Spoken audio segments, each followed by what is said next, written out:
Bismillahirrahmanirrahim. Assalamualaikum warahmatullahi wabarakatuh. Selamat pagi dan salam sejahtera untuk kita semua. Yang terhormat Bapak Ibu Guru SMK Negeri 3 Madiun, serta yang kami banggakan siswa-siswi hebat SMK Negeri 3 Madiun.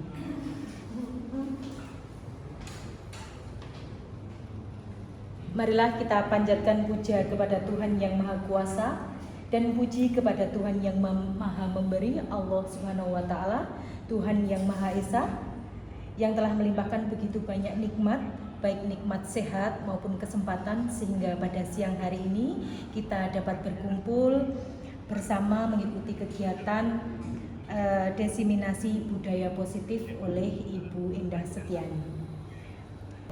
Sholawat serta salam tidak lupa kita haturkan kepada junjungan kita Nabi Agung Muhammad Sallallahu Alaihi Wasallam yang kita nantikan syafaatnya di yaumul kiamat nanti. Amin amin ya robbal alamin. Bapak Ibu hadirin yang berbahagia, saya Lia Dekrit Ferdiana Putri akan membawakan acara hingga akhir nanti. Adapun acara hari ini yang pertama yaitu pembukaan, yang kedua acara inti desiminasi budaya positif oleh Ibu Indah Setiani SPD MPD, dilanjutkan tanya jawab, dan yang terakhir penutup. Nah, mengawali kegiatan pada siang hari ini, marilah kita buka acara pada siang hari ini dengan bacaan basmalah bersama-sama. Acara selanjutnya yaitu kegiatan inti kita pada siang hari ini, yaitu desiminasi budaya positif oleh Ibu Indah Setiani SPD MPD. Kepada beliau kami silakan. Assalamualaikum warahmatullahi wabarakatuh. Waalaikumsalam warahmatullahi wabarakatuh. Terima kasih Bapak Ibu Guru. Pada kesempatan ini Bapak Ibu telah memenuhi undangan saya dalam acara desiminasi budaya positif. Kemudian anak-anakku juga siswa SMK Negeri 3 Madiun, terima kasih atas kehadirannya.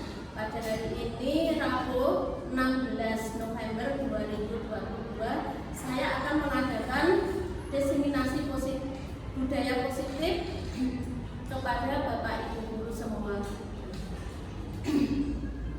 Bukan berarti saya menggurui ya Bapak Ibu di sini. Kita hanya sharing. Ini sebagai tugas saya, calon guru penggerak angkatan 6. Saya ada tugas untuk aksi nyata desiminasi budaya positif. Kita nanti sharing apa yang menjadi kendala kita di sekolah ini, mungkin bisa kita bahas di sini dalam desiminasi budaya positif. Terima kasih. Akan saya mulai. Latar belakang budaya positif itu muncul dari filosofi Ki Hajar Dewantara yang menyatakan bahwa kita ambil contoh perbandingannya dengan hidup tumbuh-tumbuhan. Seorang petani dalam hakikatnya sama kewajibannya dengan seorang pendidik yang menanam padi, misalnya hanya dapat menuntun tumbuhnya padi. Ia dapat memperbaiki kondisi tanah, memelihara tanaman padi, memberi pupuk dan air, membasmi ulat-ulat atau jamur-jamur yang mengganggu hidup tanaman padi, dan lain sebagainya. Jadi dari uraian tersebut kita dapat menyimpulkan bahwa sekolah ibarat sebagai tanah tempat bercocok tanam, sehingga seorang guru mengusahakan agar sekolah menjadi sebuah lingkungan yang menyenangkan, aman, nyaman untuk bertumbuh, serta dapat menjaga dan melindungi setiap murid dari hal-hal yang kurang bermanfaat atau bahkan mengganggu perkembangan potensi murid. Dengan demikian, salah satu tanggung jawab seorang guru adalah bagaimana menciptakan suatu lingkungan positif yang terdiri dari warga sekolah yang saling mendukung, saling belajar, saling bekerja sama,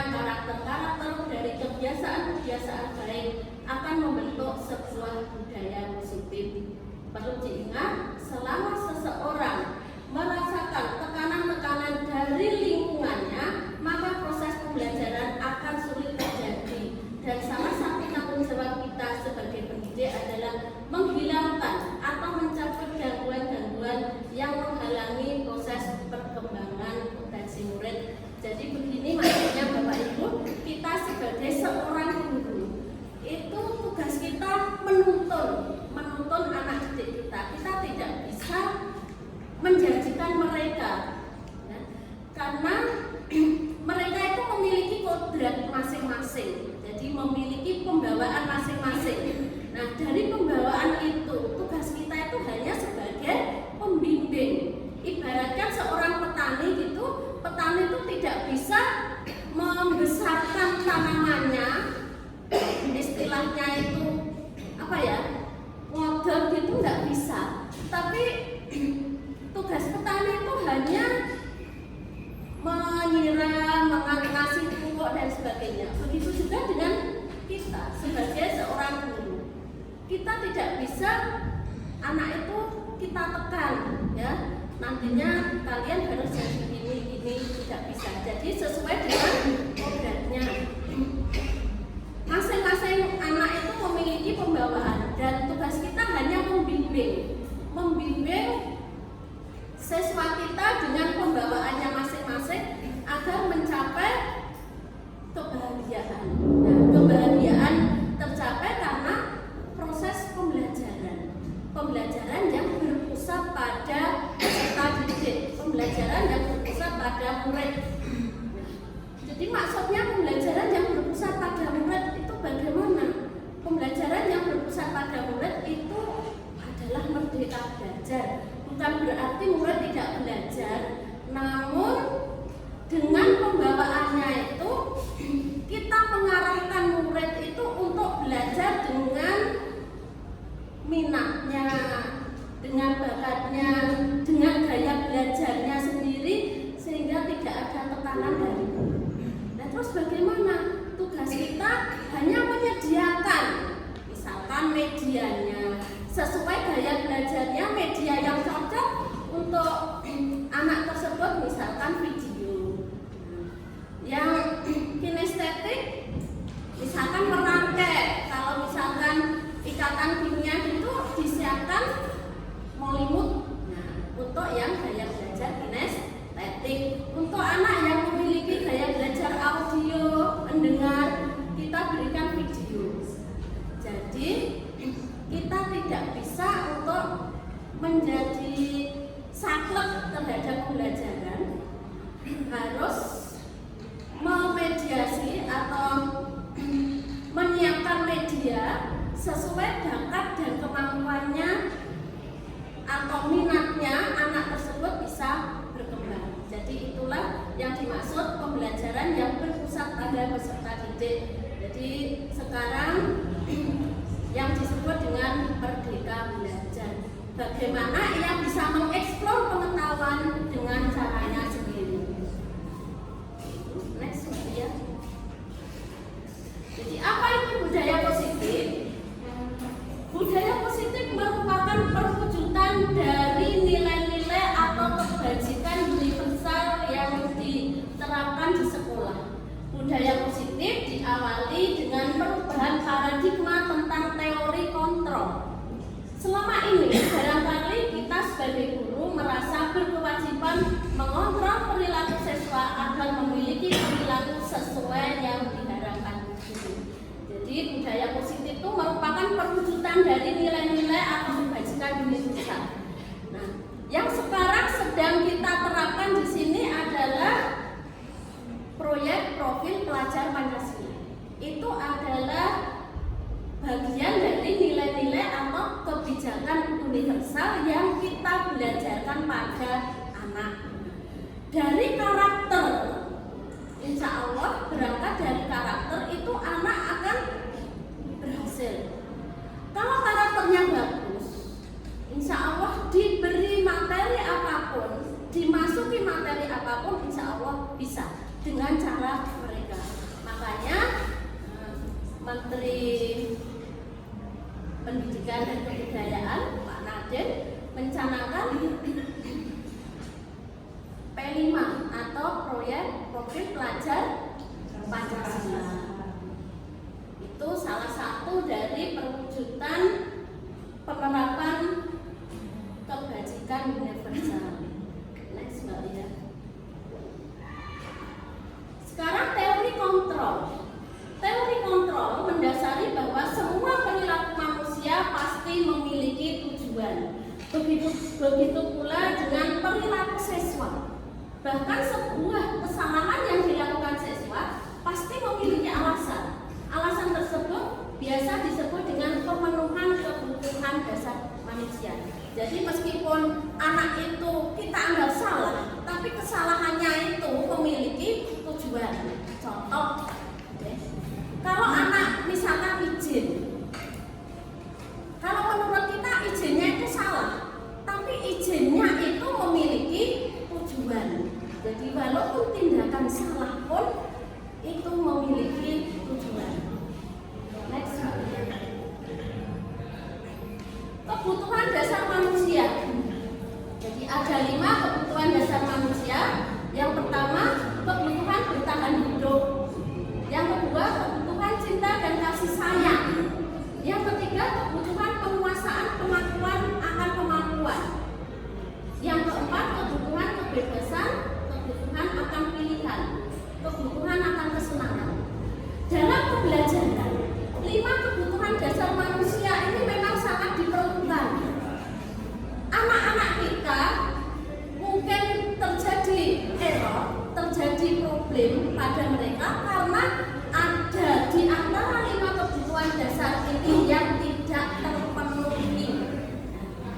Jadi kita sebagai guru, sebagai pembimbing, sebagai pelayan siswa, kita itu adalah pelayan siswa. Tugas kita adalah memenuhi kebutuhan dasar mereka. Kebutuhan bertahan hidup, misalkan terpenuhinya sandang, pangan, papan. Jadi siswa itu bisa belajar kalau terpenuhi sandang, pangan, papannya. Kalau di sekolah, siswa kita tanya, apakah kamu sudah makan, Nak? Kalau belum, tugas kita, ya kita izinkan anak tersebut untuk sarapan dulu, makan dulu. Karena apa? Supaya bisa bertahan hidup, bisa mengikuti pelajaran yang nantinya akan mereka tempuh dalam satu hari itu. Kita di sini adalah orang tua kedua dari mereka. Kita juga harus memberikan perhatian kepada mereka karena tugas mulia kita adalah sebagai pembimbing mereka supaya mereka nantinya berhasil. Yang kedua, kebutuhan cinta dan kasih sayang. Ini sangat penting sekali untuk siswa kita. Kita harus menyayangi mereka. Ibarat mereka itu anak kita sendiri. Kemudian kebutuhan penguasaan kemampuan akan kemampuan. Kita beri reward, ya, anak yang memiliki kemampuan dan yang belum memiliki prestasi selalu kita dorong. Jadi kita menerapkan prinsip dari Ki Hajar Dewantara, Engarso Sukulodo, Emadyo Mangunkarso, Tuturi Handa Wiyani. Engarso Sukulodo maksudnya di depan memberi contoh. Kemudian Emadyo Mangunkarso di tengah itu mendorong, memberi semangat.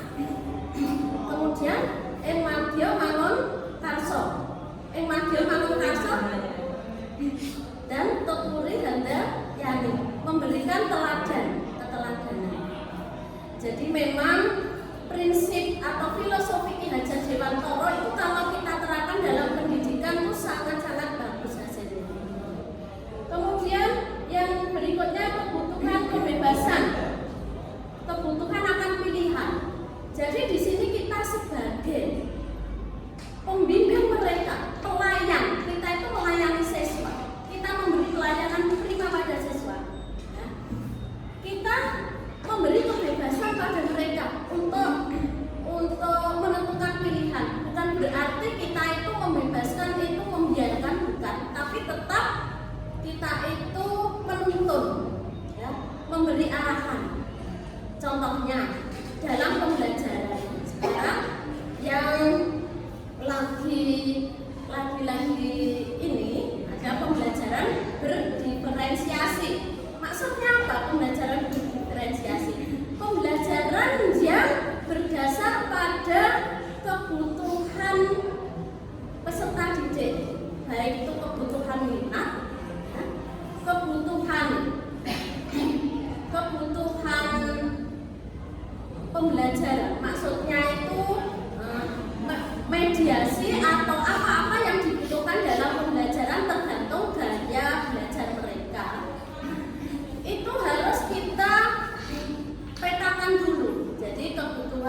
Jadi kita itu tidak menganggap semua siswa kita dalam satu kelas itu memiliki kemampuan yang sama. Makanya untuk sementara ini kemungkinan pembelajaran itu kurang berhasil karena kita belum menerapkan pembelajaran yang berdasar pada kebutuhan dasar manusia. Jadi kita anggap semua itu bisa menurut daya belajar kita. Kalau kita belajar misalkan dengan menyimak materi ajar yang kita sampaikan, kemudian menerima apa yang kita jelaskan, kita anggap mereka itu bisa. Namun tidak seperti itu, karena masing-masing siswa memiliki minat, daya belajar atau pembawaan yang berbeda. Jadi kita beri kebebasan mereka, yang penting hasilnya nanti itu bisa tercapai. Kemudian berikutnya adalah kebutuhan akan kesenangan. Siswa atau anak didik kita itu butuh akan kesenangan. Jadi kesenangan yang positif, misalkan mereka itu kita fasilitasi untuk bisa menyalurkan hobi mereka dengan caranya. Jadi biar mereka itu kerasan di sekolah ini, biar bisa belajar dengan nyaman. Next, Mbak Lia. Muncul paradigma budaya positif identik dengan upaya penegakan disiplin siswa. Penegakan disiplin identik dengan dogma, hukuman, hujatan, sanksi, imbalan, dan lain-lain. Mengubah peserta didik dengan memaksakan pandangan sama dengan. Jadi budaya positif itu menurut paradigma itu penegakan disiplin. Budaya positif itu kalau kita berpikir logika itu sama aja dengan dogma, hukuman, hujatan, sanksi, imbalan. Nah, sebenarnya budaya positif itu tidak seperti itu. Budaya positif itu yang salah satunya adalah disiplin positif. Disiplin positif itu muncul dari dalam diri, tidak karena paksaan. Misalkan kita menghimbau anak untuk belajar karena mau ada ulangan. Lah, anak itu disiplin belajarnya itu muncul karena gregetnya dari dalam diri. Kalau kita paksa, itu tidak akan hasilnya tidak akan memuaskan. Beda kalau disiplin positif itu timbul dari diri sendiri. Disiplin positif contohnya motivasi belajar. Jadi disiplin positif yang kita harapkan adalah muncul dari diri sendiri, bukan karena paksaan. Contoh lain, misalkan kita bekerja dengan jam yang sudah ditentukan, itu salah satu disiplin positif. Dalam diri kita seharusnya tidak timbul perasaan tidak adanya paksaan kalau harus masuk jam 7 padahal jam saya kosong. Nah, dalam diri kita itu muncul motivasi untuk bekerja, bahwa jam kerja itu memang mulai dari jam 7 sampai dengan jam 3. Itu motivasi kita, bukan karena suatu paksaan. Nah, jadi disiplin positif itu dalam lingkungan sekolah muncul dari guru dan dari siswa, karena pembentuk sekolah ini atau yang ada di sekolah ini adalah siswa dengan guru, adanya interaksi antara siswa dengan guru. Jadi disiplin positif itu muncul dari masing-masing pribadi guru dan siswa.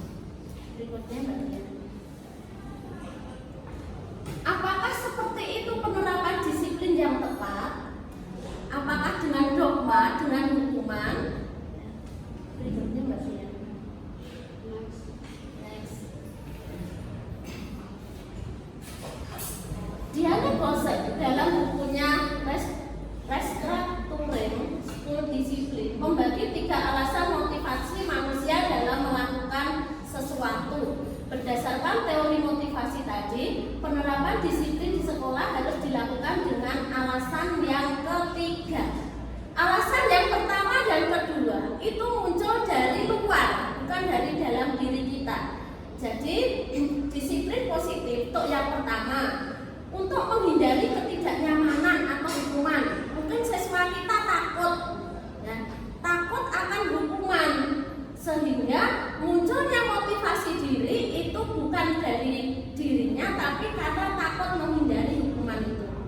Yang kedua, untuk mendapatkan imbalan atau penghargaan dari orang lain. Jadi munculnya disiplin positif itu karena mengharapkan reward. Disiplin positif yang semacam ini itu tidak akan berlangsung lama dalam diri. Jadi disiplin positif yang nomor 1 dan 2 itu munculnya dari luar, bukan karena kerentek pribadi. Kemudian yang ketiga, untuk menjadi orang yang mereka inginkan sesuai dengan nilai-nilai yang diyakini. Ini disiplin positif yang dari dalam, dari individu, dari pribadi. Nah, disiplin semacam ini akan membawa hasil yang positif.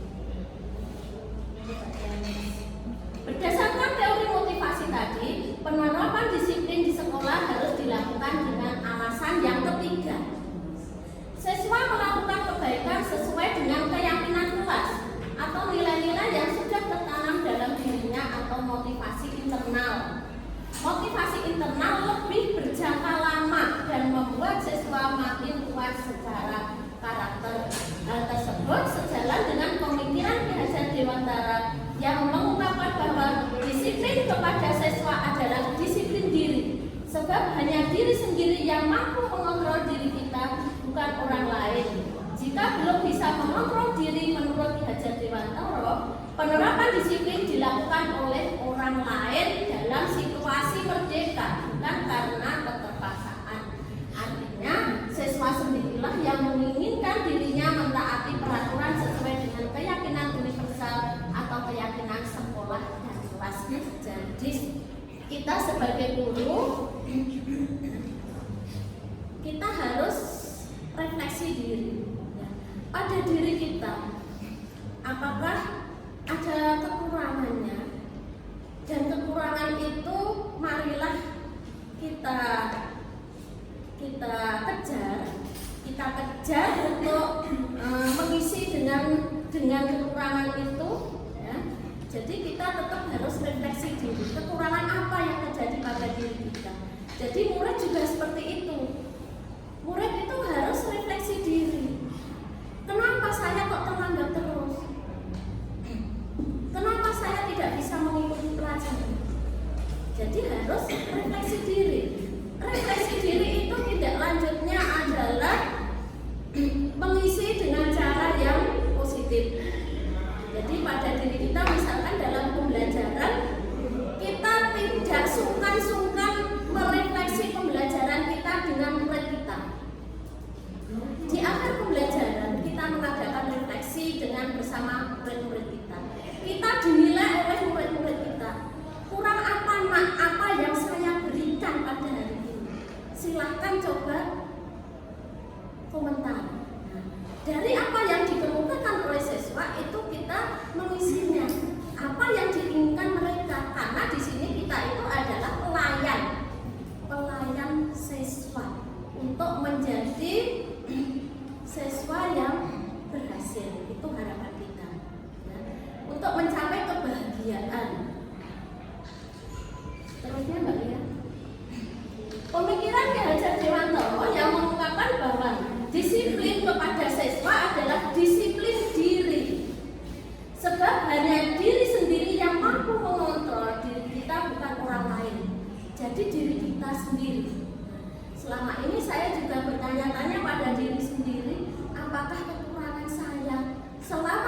20 tahun saya mengajar jadi guru itu apakah kekurangan saya? Nah, saya dengan mempelajari materi-materi yang saya dapatkan dari CGP itu saya melakukan refleksi diri. Melakukan refleksi diri. Selama ini apakah yang perlu saya tingkatkan? Jadi, dan juga begitu sebaliknya saya harapkan sebagai seorang siswa juga selalu refleksi diri, karena kalian nanti memiliki jangkauan yang luas, jangkauan yang panjang, pengen kemana, makanya harus refleksi diri. Perbedaan penerapan motivasi eksternal dan internal. Motivasi eksternal tidak akan bertahan lama karena motivasi eksternal itu dari luar, karena takut dihukum, ya, karena pengen dapat reward. Itu yang eksternal. Yang internal berlangsung lama karena didasarkan pada inisiatif kemauan sendiri.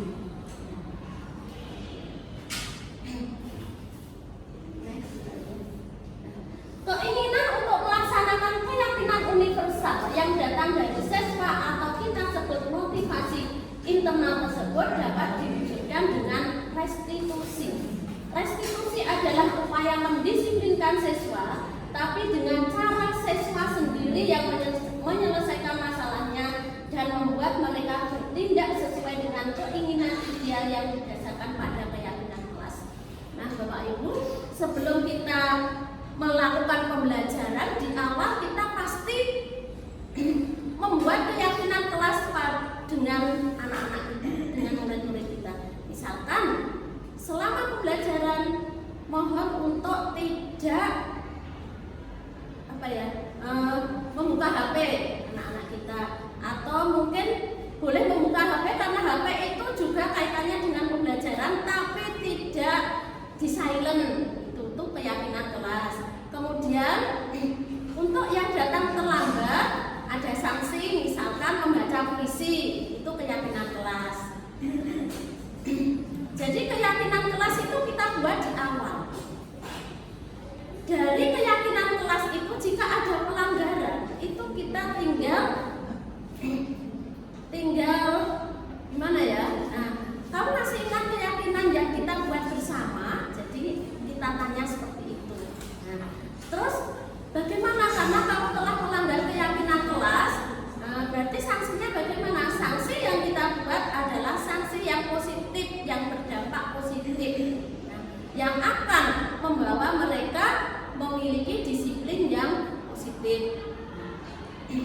Misalkan kalau anak kita tidur di dalam kelas, ya, kita mungkin di awal telah membuat keyakinan kelas bahwa tidak boleh tidur di dalam kelas karena ada pelanggaran, maka kita arahkan anak-anak kita bagaimana untuk selanjutnya supaya tidak tidur dalam pembelajaran. Next. 5 posisi kontrol, ya. 5 posisi kontrol yang ada, kita sebagai guru itu bebas mau memilih posisi kontrol yang mana, tapi kita sebagai guru itu memilih posisi kontrol yang kira-kira nanti berdampak positif pada siswa. Yang pertama, posisi penghukum. Seorang penghukum bisa menggunakan hukuman fisik maupun verbal.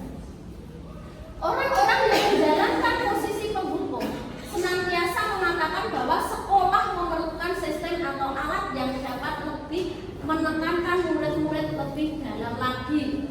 Guru-guru yang menerapkan posisi penghukum akan berkata, patuhi aturan saya. Jadi kayak saklek seperti itu. Itu posisi kontrol kita sebagai penghukum. Nah, saya kira kalau Bapak Ibu menerapkan posisi sebagai penghukum ini juga memiliki tujuan yang baik supaya anak itu jerah, gitu. Kamu selalu salah saja. Setiap apa yang kamu lakukan selalu salah. Itu posisi kontrol kita sebagai penghukum. Yang kedua, posisi kontrol kita sebagai pembuat merasa bersalah. Jadi yang berbuat itu merasa bersalah. Pada posisi ini biasanya guru akan bersuara lebih lembut. Jadi karena kita itu orang tua di sekolah, kita harus lembut pada siswa. Pembuat merasa bersalah akan menggunakan keheningan yang membuat orang lain merasa tidak nyaman, bersalah atau rendah diri. Kata-kata yang keluar dengan lembut seperti, "Ibu sangat kecewa sekali dengan kamu." Nah, misalkan kalau kita mengetahui anak didik kita itu tidak mengerjakan PR, misalkan, ya, menurut saya tidak perlu membentak-bentak, ya, karena dengan membentak-bentak itu mereka jerah, takut, ya. Karena kita itu membimbing supaya anak ini terus proses belajarnya itu sampai tuntas. Jadi dengan kalimat yang lembut misalnya, "Saya sangat kecewa dengan apa yang kamu lakukan. Kenapa hari ini tidak mengerjakan PR?" Saya kira Bapak Ibu sudah malah sangat tahu karena panjenengan semua lebih senior dari saya.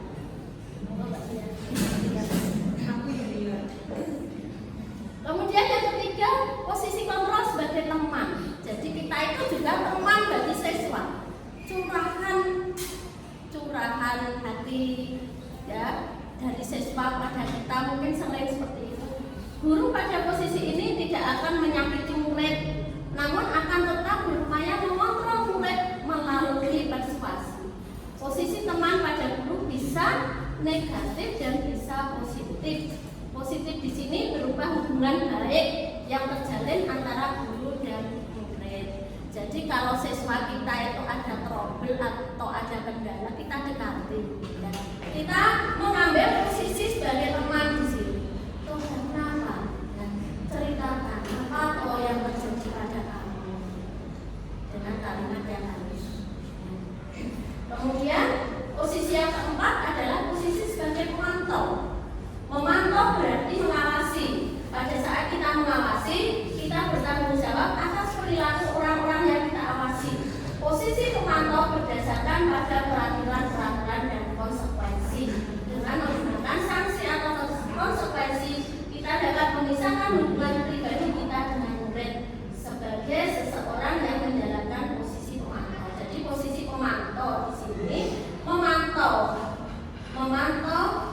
karakter siswa, memantau tindak tanduk siswa.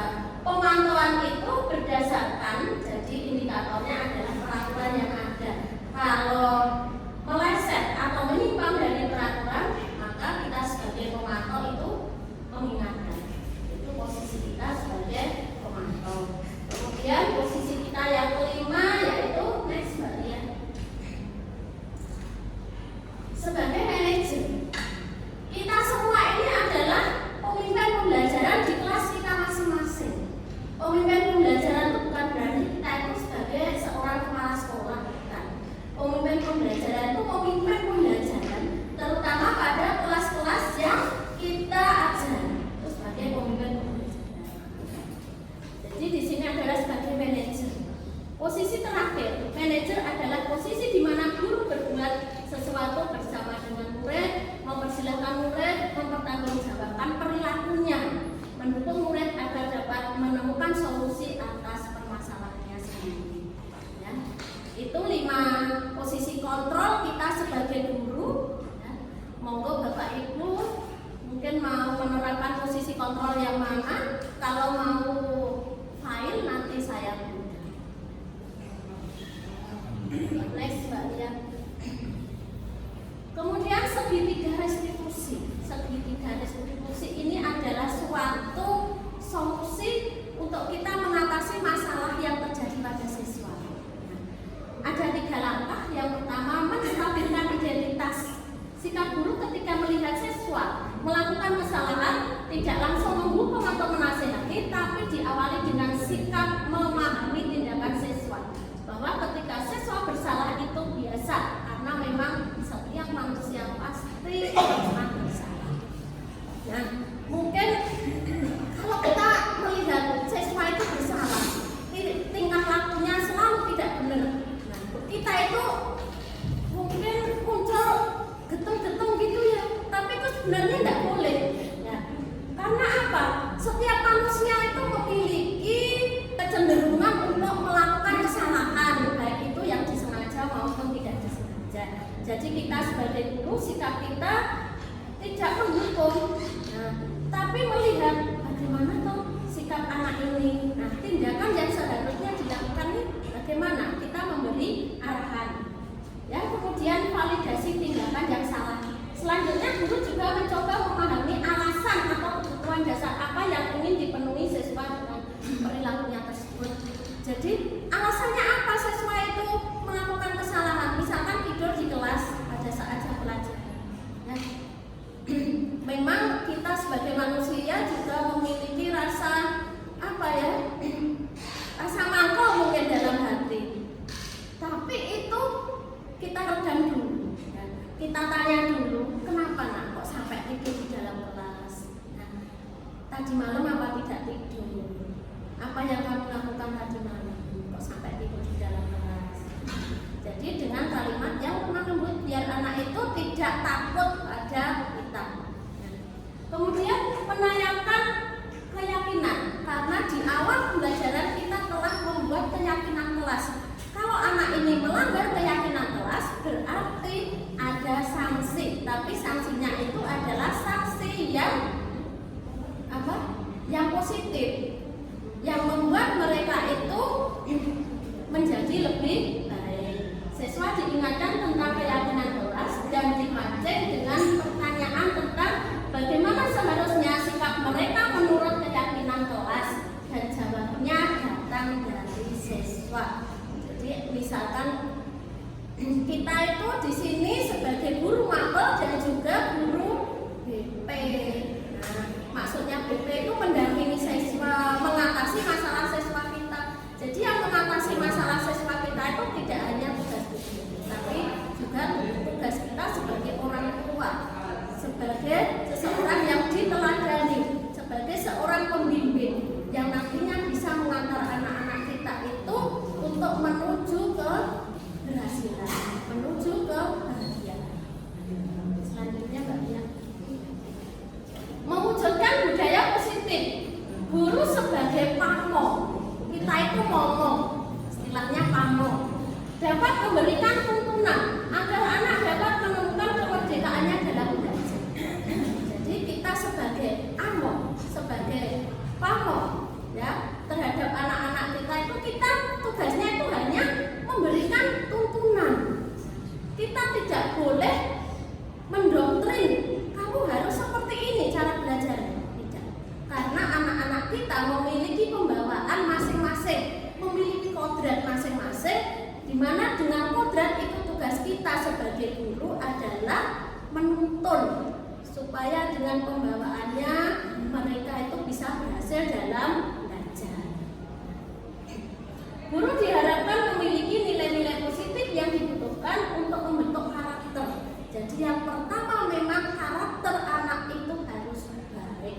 Dengan karakter yang baik, insya Allah akademisnya juga akan mengikuti dan melakukan pembiasaan yang konsisten di sekolah.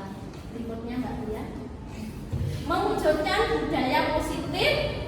Itu salah satunya kita ambil posisi kontrol kita sebagai manajer. Jika ada murid yang melakukan pelanggaran tata tertib, maka guru akan bertanya kepada anak tentang alasan mengapa anak tersebut melanggar aturan dan membuat kesepakatan kelas untuk melakukan tindakan perbaikan. Tidak kok langsung dibariskan di lapangan, dihukum, dihukum. Nah, itu sudah tidak zamannya Bapak Ibu. Karena apa? Karena kita harus tahu alasan mereka. Ya. Kenapa kok sampai terlambat? Jadi kita itu mendengar dulu keluh kesah mereka. Kenapa? Kita cegah. Ya. Tujuannya supaya mereka itu tidak takut pada kita. Kalau kita takut, kalau mereka itu takut pada kita, ya nantinya nggak bisa kita itu komunikasi yang efektif. Yang kedua, membuat kesepakatan kelas. Kesepakatan kelas merupakan aturan-aturan untuk membantu guru dan murid bekerja bersama membentuk kegiatan belajar mengajar yang efektif. Kesepakatan kelas terdapat harapan guru terhadap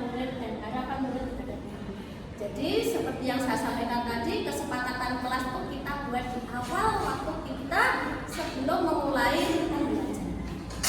Itu penting ya. Kemudian yang ketiga, menerapkan disiplin positif, memberikan pemahaman disiplin pada anak yaitu untuk mengetahui perilaku mereka sendiri, mengambil inisiatif, menjadi bertanggung jawab atas pilihan mereka dan dapat menghargai diri sendiri dan orang lain. Jadi misalkan mereka melanggar keyakinan kelas, kemudian mereka memilih sanksi apa, nah itu harus mereka pertanggungjawabkan. Misalkan sanksi kita adalah sanksi yang kita berikan membaca buku, nah membuat puisi, itu misalkan kalau guru bahasa Indonesia. Jadi kita harus menghargai mereka untuk bisa bertanggung jawab. Berikutnya, nah sekarang kita sampai pada penerapan budaya positif di sekolah kita. Nah, mungkin Bapak Ibu juga sudah tahu budaya positif apa yang sedang berkembang di sekolah kita. Nah, sekarang sudah kita terapkan P5. Jadi mungkin anak-anak lebih bagus karakternya dengan P5 itu. Jadi P5 itu bukan hanya konsep, tapi harus benar-benar diterapkan supaya anak-anak itu jadi anak yang berkarakter. Dasar pemikiran, menerapkan disiplin positif, memberikan pemahaman disiplin pada anak yaitu untuk mengetahui perilaku mereka sendiri, mengambil inisiatif, menjadi bertanggung jawab atas pilihan mereka dan dapat menghargai diri sendiri dan orang lain. Untuk terwujudnya tujuan pendidikan tersebut diperlukan profil pelajar Pancasila. Ya, ini yang kita laksanakan di sekolah. Yang pertama, beriman dan bertakwa kepada Tuhan Yang Maha Esa. Saya yakin semua siswa kita itu beriman dan bertakwa pada Tuhan Yang Maha Esa. Buktinya semua siswa kita itu memiliki agama. Kemudian yang kedua, berkebinekaan global. Jadi siswa kita itu heterogen, berkebinekaan, berheterogen dalam minat mungkin ya, dalam gaya belajar itu heterogen, ya, memiliki profil yang heterogen. Kemudian yang ketiga, bergotong royong. Itu salah satu nilai kebajikan yang kita terapkan pada anak didik kita. Kemudian kreatif. Saya kira semua anak didik kita itu kreatif karena semua anak didik kita itu bekerja di laboratorium. Kemudian bernalar kritis dan mandiri. Jadi kalau keenam dimensi profil pelajar Pancasila itu benar-benar bisa mereka terapkan, insya Allah jadi pribadi yang berkarakter. Nah, kita sebagai pendidik harus mengetahui nilai-nilai seorang guru. Kita sendiri harus reflektif, mandiri, reflektif. Kekurangan apa yang ada pada diri kita itu kita tambahkan. Kita tidak lanjuti. Kemudian kolaboratif. Nah, seperti ini saya melakukan kolaborasi dengan Bapak Ibu semua. Tanpa Bapak Ibu semua, diseminasi budaya positif ini tidak akan jalan. Saya juga berkolaborasi dengan anak-anak, ya. Tanpa kalian, diseminasi ini juga tidak bisa jalan. Kemudian inovatif dan berpihak pada murid. Jadi pembelajaran yang kita lakukan itu pembelajaran yang berpusat pada peserta didik. Dasarnya adalah mengetahui kebutuhan peserta didik. Nah, berikutnya Mbak Lia. Disiplin positif adalah sebuah pendekatan yang dirancang untuk mengembangkan murid menjadi pribadi dan anggota dari komunitas yang bertanggung jawab, penuh hormat dan kritis. Disiplin positif mengajarkan keterampilan sosial dan kehidupan yang penting dengan cara yang sangat menghormati dan membesarkan hati. Tidak hanya bagi murid tapi juga bagi orang dewasa termasuk kita.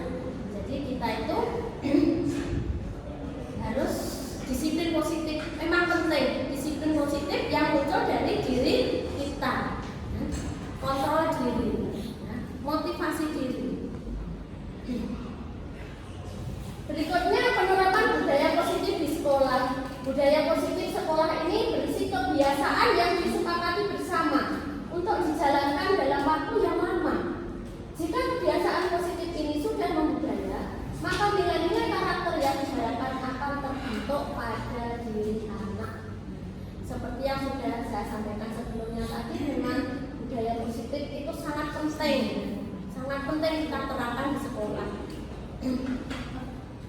Jadi budaya positif apa saja yang sudah kita lakukan di sekolah ini, kita sebagai guru kita identifikasi, kita analisis anak-anak kita sudah melakukan budaya positif apa, kita tulis. Yang kurang apa, kita tindak lanjuti. Budaya positif sekolah ini berisi kebiasaan yang disepakati bersama untuk dijalankan dalam waktu yang lama. Jika kebiasaan positif ini sudah membudaya, maka nilai-nilai karakter yang diharapkan akan terbentuk dari anak. Beberapa budaya sekolah yang dapat membuat anak menjadi pribadi yang berkarakter positif, misalkan gerakan literasi sekolah sudah diterapkan di sekolah kita. Kegiatan ekstrakurikuler, kegiatan pembiasaan awal dan akhir proses pembelajaran. Ya. Di akhir pembelajaran kita adakan refleksi. Refleksi pembelajaran ini kurang bagaimana? Itu yang harus kita tindak lanjuti. Membiasakan perilaku baik bersifat spontan. Menetapkan tata tertib sekolah dan komitmen kelas. Saya kira beberapa contoh budaya positif yang saya tulis di situ sudah kita terapkan semua di sekolah ini. Semoga budaya positif ini langgeng, tetap kita sepakati bersama. Syukur-syukur kita malah menambah, ya, mempertinggi prosentase penerapan budaya positif untuk anak-anak kita supaya menjadi anak yang berkarakter. Berikutnya Mbak Nia. Apa yang harus dilakukan guru? Ada posisi kontrol guru. Kontrol guru dalam proses belajar mengajar yang baik adalah guru sebagai pengendali dan fasilitator bagi peserta didik. Apabila ada peserta didik yang melakukan pelanggaran tata tertib, maka guru harus menanyakan tentang alasan. Seperti tadi, alasannya kenapa kok sampai pelanggar? Jangan sampai sudah melanggar malah kita hukum, takut nanti. Yang kedua, membuat kesepakatan kelas. Kesepakatan kelas merupakan hal yang penting untuk membangun budaya positif. Kesepakatan kelas itu kita buat di awal pembelajaran. Menerapkan budaya disiplin positif. Disiplin pada lingkungan pembelajaran merupakan sebuah praktek mengajar atau melatih seseorang untuk mematuhi peraturan yang berlaku dalam jangka pendek dan jangka panjang. Bagaimana upaya pengembangan budaya sekolah berpusat pada visi, misi, dan tujuan sekolah. Saya kira sekolah kita itu visi misinya sudah bagus, ya, tujuannya sudah bagus. Jadi harus kita laksanakan karena itu kesepakatan kita bersama. Visi misi itu adalah kita buat bersama, maka harus kita sepakati bersama. Jika ada kendala dalam visi misi, maka itu harus kita cari jalan solusinya. Kedua, penciptaan komunikasi formal dan informal. Jadi kita harus menciptakan komunikasi yang positif, komunikasi yang efektif antar warga sekolah, inovatif dan bersedia mengambil risiko. Dari visi misi yang sudah kita buat itu tentu ada risiko, nah, atau dampaknya, dampak positif dan negatifnya. Kalau ada dampak negatifnya kita tindak lanjuti untuk mencari solusinya. Berorientasi kinerja dan sistem evaluasi yang jelas. Di motivasi, mari kita tumbuh kembangkan budaya positif di lingkungan sekolah dalam upaya menanamkan karakter siswa yang berlandaskan jiwa profil pelajar Pancasila. Demikian ibu-ibu hebat dan anak-anakku yang hebat, ya, apa yang saya sampaikan dalam diseminasi budaya positif ini mungkin dari apa yang sudah saya paparkan, saya presentasikan. Mungkin ada pertanyaan dari Bapak Ibu atau saran dan masukannya untuk saya. Mohon, Bu Triani. Terima kasih atas waktu yang diberikan. Saya mau bertanya Bu Endah, berikan contoh penerapan dari posisi kontrol di sini maksudnya bagaimana? Oh iya. Baiklah, 5 posisi kontrol yang diterapkan di sekolah. Ya. Kita itu mengambil posisi kontrol yang mana sebagai guru, atau sebagai pembuka, atau sebagai teman, atau sebagai pemantau, atau sebagai manajer. Itu penerapannya bagaimana? Nah, ini saya ada video yang bisa Bapak Ibu saksikan untuk penerapan posisi kontrol dari 5 posisi kontrol itu. Mbak lihat videonya. Salam bahagia Ibu dan Bapak Guru hebat. Dalam penerapan disiplin positif restitusi, salah satu program yang dikembangkan adalah 5 posisi kontrol. 5 posisi kontrol dalam restitusi adalah proses perjalanan seorang pendidik agar dapat mengenali dirinya. Pada video kali ini, kita akan membahas tentang 5 posisi kontrol yang dikembangkan oleh Diane Gosson dan contoh penerapannya.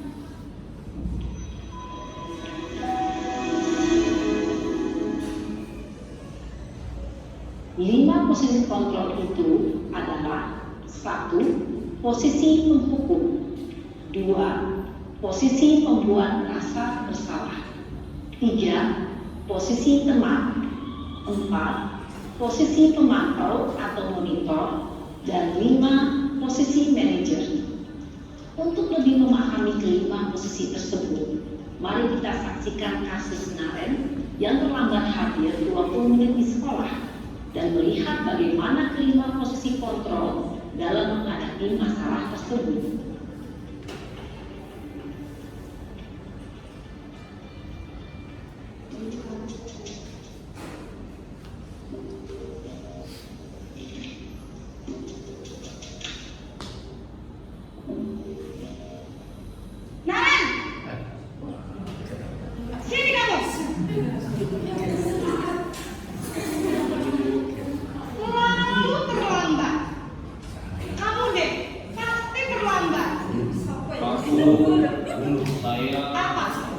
Apa coba? Alasan kamu apa lagi? Kapan sih kamu tidak terlambat? Malas sekali ya kamu jadi anak. Saya Dasar pemalas. Gak kapok-kapok sih kamu. Sudah berapa kali terlambat? Sana, kamu keliling lapangan basket 2 kali. kenapa saya harus keliling lapangan basket, Bu? Kenapa? Kamu anak ibu. Berani-beraninya jawab. Sudah terlambat, masih berani jawab pula. Sekarang, keliling lapangan basket 5 kali sekalian. Biar kapok. Cepat. Pergi sana ke lapangan basket. Posisi penghukum biasanya berbicara dengan nada tinggi, menghardik, menunjuk-nunjuk, menyakiti, dan menyindir. Hukuman bisa berupa fisik maupun psikis. Ibu dan Bapak Guru hebat, dampak yang terjadi pada murid ketika guru berada pada posisi penghukum adalah murid cenderung akan memberontak, bahkan menyimpan dendam.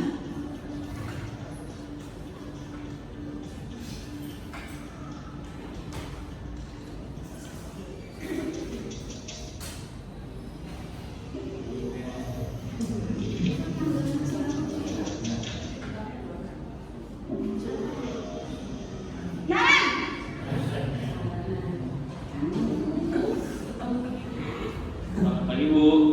Naren, kamu kenapa terlambat lagi, nak? Ya Tuhan, Naren, kamu senang ya bikin ibu susah ya? Kalau kamu terlambat lagi, nanti ibu yang ditegur bapak kepala sekolah, nak. Disangka ibu tidak bisa membina kamu. Duh, gimana ini? Maaf, Bu. Duh, Gusti Naren, kamu suka ya kalau ibu tegur bapak kepala sekolah? Terus, sekarang ibu harus tulis apa yang di buku absen? Ini kamu sudah sering terlambat loh. Ibu harus apa coba? Maaf, Bu. Maaf sekali. Ya sudah, lain kali jangan bikin ibu susah lagi ya nak ya. Ibu tidak akan kuat lagi kalau kamu begini terus. Bisa jantungan kalau ibu tegur bapak kelas sekolah. Sana cepat kelas.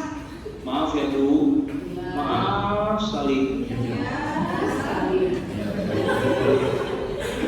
Posisi pembuat rasa bersalah berbicara dengan nada tenang, cenderung lembut, namun kata-kata yang diutarakan membuat murid merasa menjadi orang yang gagal, memandang buruk dirinya sendiri, merasa tidak berharga, dan tidak sanggup membahagiakan orang lain. Ketika guru mengambil posisi pembuat rasa bersalah, murid akan menganggap dirinya yang bersalah dan ia akan menyimpan emosi negatif tersebut di dalam dirinya.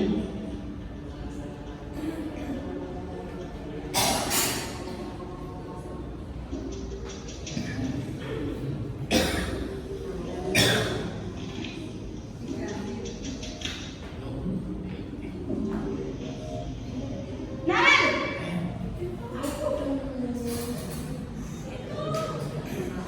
Selamat pagi Bu. Wah, sudah jam berapa ini nak? Terlambat lagi ya sayang. Iya Bu, habis ibu saya lupa membangunkan saya Bu. Kamu malah menyalahkan ibu kamu. Kamu bukannya anak yang larinya paling kencang. Kok terlambat sih? Iya Bu, saya memang terlambat bangun tadi. Jadi biarpun saya lari kencang, tetap gak kekejar Bu. Ya sudah sana. Nanti lain kali larinya lebih kencang lagi ya. Biar ada semangat lagi. Bikin semangat ibu demi ibu. Bisa kan? Bisa Bu. Ya sudah sana ke sekolah. Ibu beresin urusan absen kamu. Kamu ini ada-ada saja. Dalam posisi teman, guru berbicara dengan nada suara ramah, akrab, cenderung bersenda gurau untuk menjaga suasana tetap santai. Murid akan merasa senang, aman, dan akrab dengan guru. Identitas yang tercipta adalah identitas sukses atau berhasil. Namun, perlu diingat, karena ini masih dorongan eksternal, maka ada faktor ketergantungan dari murid kepada orang tertentu.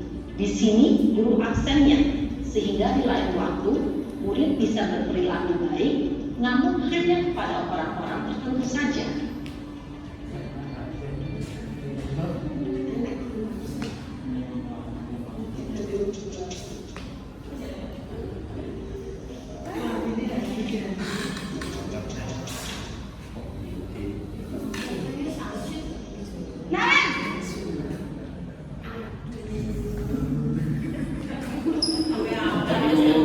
Naren, apa peraturan sekolah kita tentang jam berapa kita harus masuk sekolah, Nak? Kita harus di sekolah jam 7 Bu. Iya betul, sekarang sudah jam 7.20. Naren sudah tahu konsekuensinya jika terlambat hadir. Paham Bu, saya harus tinggal kelas pas jam istirahat selama 20 menit. Iya benar, konsekuensinya demikian. Jadi nanti jam 9.30 pas istirahat, kamu harus tinggal di kelas, kerjakan tugas tambahan untuk ketertinggalan kamu, ya? Baik Bu. Posisi pemantau mengandalkan penghitungan atau data untuk mengontrol murid. Guru mengarahkan murid berdasarkan peraturan dan konsekuensi. Seorang pemantau menunjukkan bahasa tubuh dan ekspresi wajah yang datar dan cenderung formal.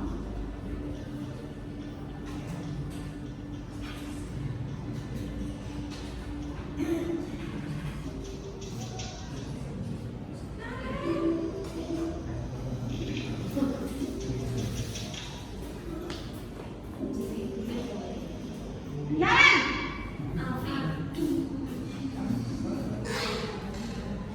Selamat pagi Bu. Selamat pagi Naren. Maaf Bu, saya terlambat. Iya, sekolah masuknya jam 7, sekarang sudah jam 7.20. Jadi sekarang bagaimana ini Naren? Maaf Bu, saya lupa taruh saya semalam. Baiklah, menurut kamu, keyakinan sekolah yang mana yang perlu kamu tingkatkan? Menghargai diri sendiri dan orang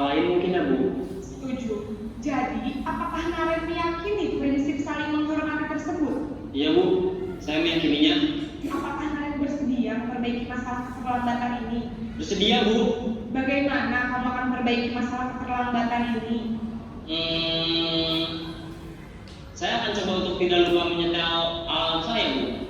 Baik, kalau Naren lupa menyetel alarm di rumah, ada orang yang kira-kira bisa bantu mengingatkan tidak? Ada, Bu. Kakak saya, Kak Emma. Ada lagi selain Kak Emma? Selain Kak Emma, ada ibu saya. Baik, jadi yang mengingatkan Naren adalah Kak Emma dan Ibu kamu ya? Kira-kira akan mulai setel alarm kapan nih Naren? Setelah pulang sekolah, akan segera saya lakukan. Baik, jadi Naren akan setel alarm untuk bangun besok pagi dan akan diingatkan oleh kakak dan ibu dan Naren ya. Ada lagi yang mungkin perlu dilakukan Naren agar tidak terlambat bangun lagi?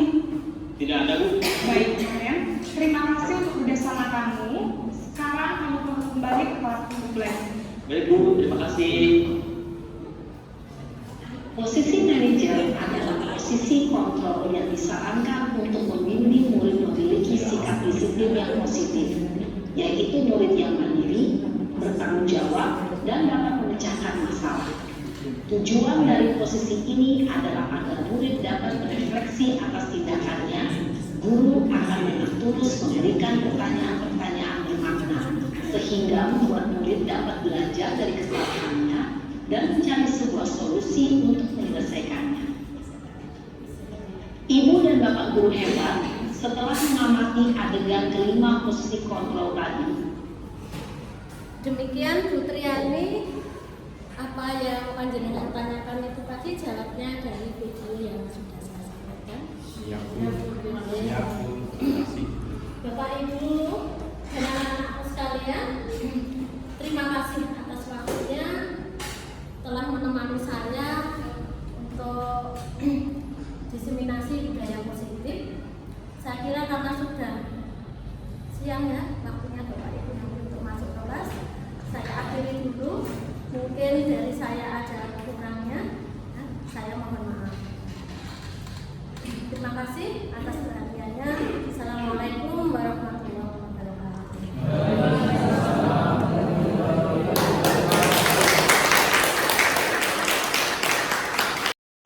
Baik, Bapak Ibu guru serta anak-anak hebat SMK Negeri 3 Madiun. Demikian rangkaian acara seminar budaya positif, dan untuk menutup acara pada kesempatan kali ini, marilah kita tutup dengan mengucapkan hamdalah bersama-sama. Alhamdulillah.